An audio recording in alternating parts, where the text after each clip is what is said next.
Wow, nice selfie. এই যে mister, কারো থেকে পারমিশন না নিয়ে যে তার ছবিতে ঢোকা অন্যায়, সেটা কি আপনি জানেন না? এরকম মিষ্টি মেয়ে দেখলে কি ছবি তোলার জন্য কারো পারমিশন নিতে হয়? তো মাথায় থাকে না। আচ্ছা ঠিক আছে, আপনি যেহেতু পারমিশনের কথা বলতেছেন, আচ্ছা মিস প্রীতি, আমি কি আপনার মিষ্টি মিষ্টি ছবিগুলো তুলতে পারি? হ্যাঁ, নিতে পারেন, তবে একটা শর্ত আছে। জি। ছবিগুলো আমাকে হোয়াটসঅ্যাপে দিতে হবে। Okay, no problem. আপনার হোয়াটসঅ্যাপ নাম্বারটা? আমি দিচ্ছি।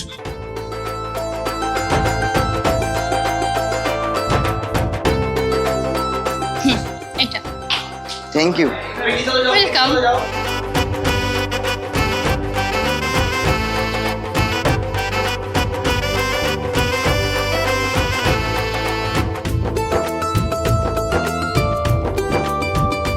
এই যে ম্যাডাম। আরে আপনি এখানে? আমি তো আরো ভাবলাম কোন বখাটে ছেলে জানি দাঁড়িয়ে আছে। 2 ঘন্টা যাবত আপনার জন্য এখানে আমি দাঁড়ায় আছি, আর আপনি আমাকে বলেন বখাটে। মাইন্ড করলাম ম্যাডাম, মাইন্ড করলাম। আরে বাবা, এখানে তো বখাটের ছেলেরাই দাঁড়িয়ে থাকে।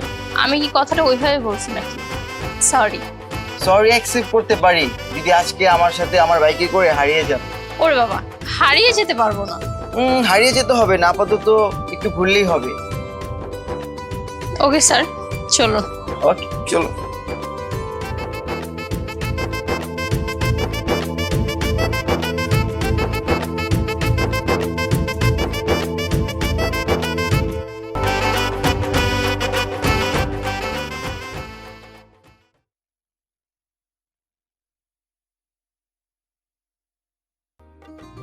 আচ্ছা, হঠাৎ আমাকে এমন বের করলে কেন তাড়াহুড়া করে? তোমাকে আজকে একটা সারপ্রাইজ দিব।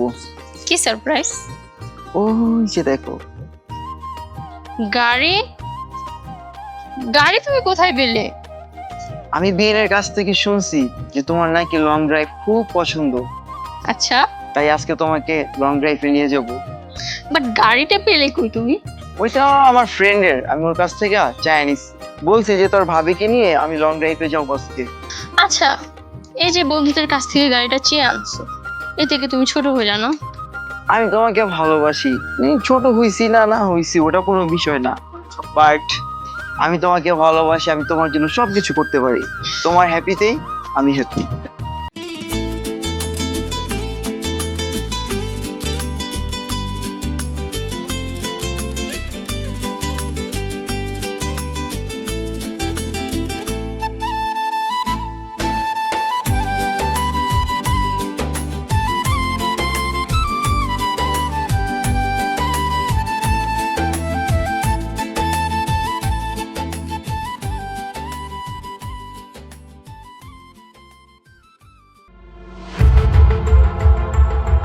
চেয়ারম্যান সাহেব, আমি আপনার কাছে একটা বিচার নিয়ে এসেছি। কি বিচার নিয়ে আইছেন?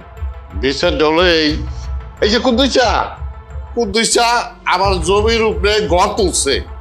যে জমিতে আমি ধান বুনি, চাষ কইরা খাই, সারা বছরের ফসল উঠে, ওই জমির প্রায় ঘর তুলছে।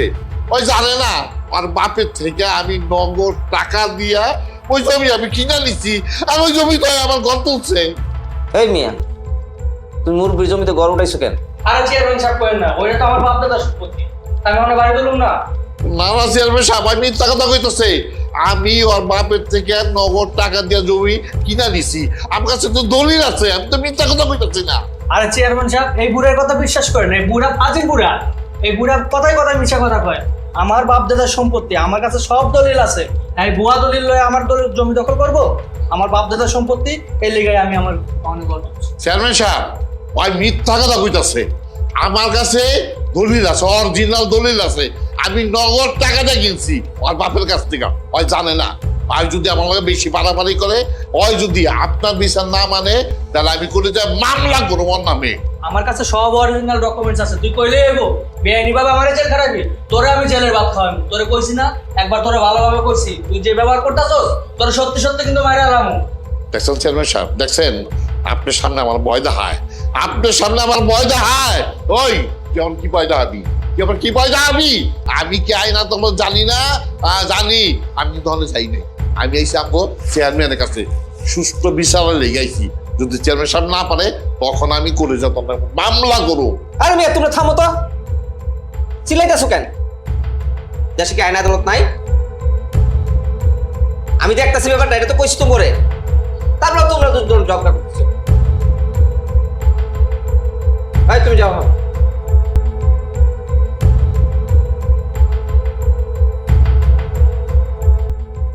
চেয়ারম্যান সাহেব, আমি মুখ্য সূক্ষ্ম মানুষ, আমি তো এসব কিছু বুঝি না। এই আপনি যেভাবে বিচার করে দিবেন আমি ওই মাইনা নিব, কারণ আমার এই জমি যদি আমি ধান না বুনি আমার সংসার চালাইতে পারব না। আপনি একটু বুঝা হই না বিচারটা কইলেন। আচ্ছা ঠিক আছে, আপনি যান।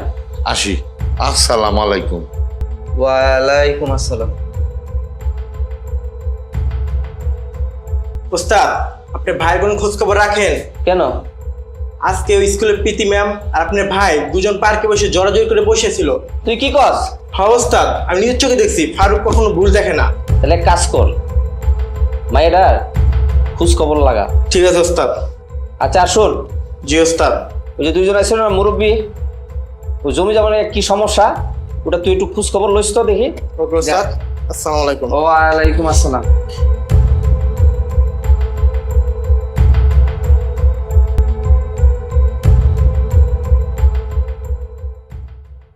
ভাবি, ও ভাবি শোনো না একটু। আরে কি হয়েছে দেবরজি? আরে ভাবি, কতদিন যাবত তোমার সুন্দর মুখখানাটা দেখতেছি না। তোমার সুন্দর মুখখানাটা না দেখলে কি আমার মনটা ভালো লাগে বলো ভাবি? তো হঠাৎ দেবরজির মুখে এত রসালাপ, কাহিনীটা কি? আমি তোমার একমাত্র দেবর, আমি কি তোমার প্রশংসা করতে পারি না বলো? পারো, তবে হরির মুখে রাম রাম তোমার মতলবটা কি বলে ফেলো তো। আমি তো প্রেমে পড়ি নাই ভাবি, প্রেম আমার উপর পড়ছে বুঝছো। তো কোন ধর কন্যার প্রেম তোমার উপরে পড়েছে? ওই যে বিয়ের দিন আমার বিয়েইন আছে না, বিয়েইনের বান্ধবী প্রীতি আছে না, আমি তোর প্রেমে পড়ে গেছি ভাবি। আরে বিয়েইন সাহেব, যে বিয়ে সাহেব কোথায়? আরে কখন আসলে বিয়েইন সাহেব? তন্ময়, তুমি মনে হয় ভুল করছো। মানে? প্রীতি মেয়ে হিসেবে খুবই ভালো, কিন্তু সংসারের জন্য যোগ্য কন্যা না। বুঝলাম না ঠিক মানে তোমার কথা। তুমি ওর সম্পর্কে কতটুকুই বা জানো? একটা মেয়ের সাথে সারা জীবন থাকার জন্য যতটুকু জানার দরকার আমি ততটুকুই জানি। আমি জানি প্রীতি নর্ম, ভদ্র, খুবই শান্ত একটি মেয়ে। ওর জন্য এই হৃদয়টা খুলে দেওয়া যায়। আগেই এত পাগল হয়েও না, ও একজন এতিম মেয়ে। আর একজন এতিম মেয়েকে অবশ্যই তোমার ফ্যামিলি মেনে নেবে না। যা করো বুঝে শুনে করো।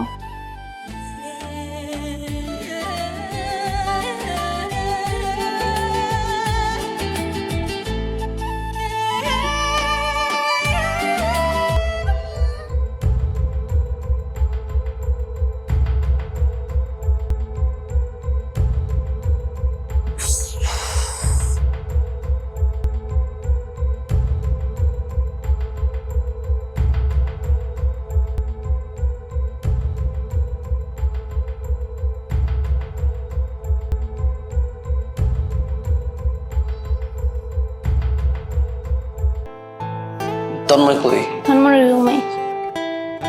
তন্ময়, এই তন্ময়, এদিকে আয়। জি ভাইয়া।